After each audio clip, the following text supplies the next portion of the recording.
Barrister Asaduddin Owaisi साहब का प्रयास है अलग अलग राज्यों में स्वास्थ्य सुविधाओं को बेहतर करने के लिए पूरा प्रयास जारी रखा है।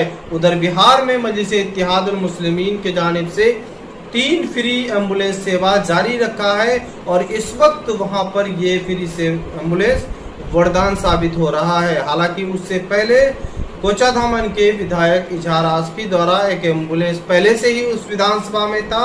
अब जो है मजलिस-ए-इत्तेहादुल मुस्लिमीन की जानिब से 4 एम्बुलेंस सेवा सीमांचल में दौड़ रही है। वहां के जो रोगी हैं उनके लिए काफ़ी आसान और सुविधा उपलब्ध हो गया है। वहां पर फ्री सेवा दे रहा है। अगर आपको एम्बुलेंस सेवा की ज़रूरत हो तो बैरिस्टर असदुद्दीन ओवैसी साहब खासतौर पर और बिहार प्रदेश अध्यक्ष अख्तुल इमान साहब ने 3 हेल्पलाइन नंबर अलग अलग जो जिला है किशनगंज, अररिया, पूर्णिया, इन जिलों के लिए जो है एम्बुलेंस सेवा दिया गया। अलग अलग हेल्प नंबर है जो जारी किया है।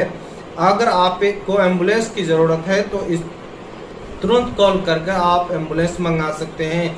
फिलहाल रही बात की एम्बुलेंस सेवा फ्री में दे रहा है तो वही मजलिस-ए-इत्तेहादुल मुस्लिमीन ने वहां पर जो है स्वास्थ्य सुविधाओं को बेहतर बनाने के लिए वहां के सदर अस्पताल को सपोर्ट किया है। वो मटेरियल से सपोर्ट किया है, जिस तरह से वेंटिलेटर हो, ऑक्सीमीटर, मेडिसिन, ऑक्सीजन कंसंट्रेटर, इन सुविधाओं से लेस रखा गया है। अभी इस वक्त जो बात चली कि वेंटिलेटर वहां पर मुहैया कराया गया है तो वेंटिलेटर का ऑपरेटर ही बिहार सरकार के पास नहीं है। उससे पहले जो भी वेंटिलेटर वहां के सदर अस्पताल में थे वो शोभा बना हुआ था, वहां पर उससे फायदा लोगों को नहीं मिल रहा था। जब मजलिस-ए-इत्तेहादुल मुस्लिमीन के जानिब से वेंटिलेटर वहां पर पहुंचा तो मालूम ये हुआ कि पहले से ही जो वेंटिलेटर है वहां पर ऑपरेटर नहीं है। लेकिन पूरा प्रयास मजलिस-ए-इत्तेहादुल मुस्लिमीन के बिहार प्रदेश अध्यक्ष जनाब अख्तुल इमान साहब ने खुद वहां पर स्वास्थ्य मंत्री और खासतौर पर बिहार के मुख्यमंत्री से बातचीत करेंगे और साथ ही साथ विधानसभा में भी ये बात रखेंगे कि जल्द से जल्द इन वेंटिलेटर को यहाँ पर शुरुआत किया जाए और साथ ही साथ जो पहले से बंद पड़े हैं उनको भी शुरुआत किया जाए। चूँकि यहाँ के लोग जब वेंटिलेटर की ज़रूरत होती है तो वो चाहे तो मधेपुरा जाते हैं वरना तो आप सिलीगुड़ी जाना पड़ता है। लेकिन यहाँ पर रहने के बावजूद भी ये सरकार की नाकामी और विफलता साबित हो रहा है कि उसके ऑपरेटर तक यहाँ पर नहीं है।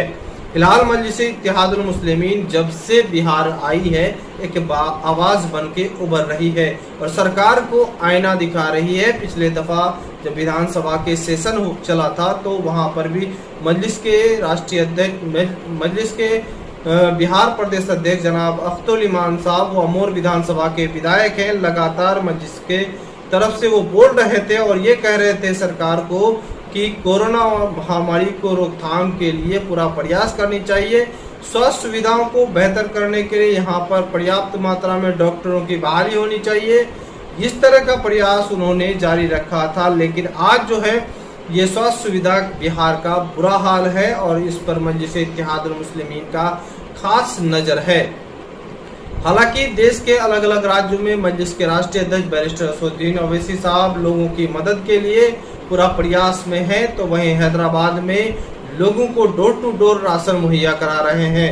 अब ये बड़ी बात है कि औरंगाबाद में पिछले दिनों वहां पर मजलिस के सांसद इम्तियाज जलील साहब हैं, उनकी मौजूदगी में वहां पर भी वेंटिलेटर, ऑक्सीजन कंसंट्रेटर और ऑक्सीमीटर दवाइयां भेजी गई है।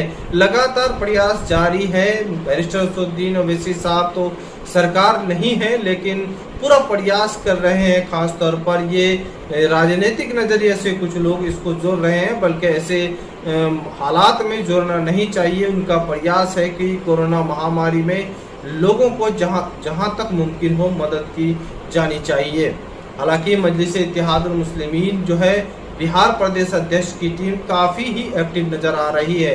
इस बार जो है खासतौर पर बिहार में मजलिस-ए-इत्तेहादुल मुस्लिमीन जीतने के बाद से वैसे ही लोगों की उम्मीद की किरण साबित हो रही थी। लेकिन इस कोरोना महामारी में जो काम कर रहा है वाकई लोगों की उम्मीद पर खरे उतर रहे हैं।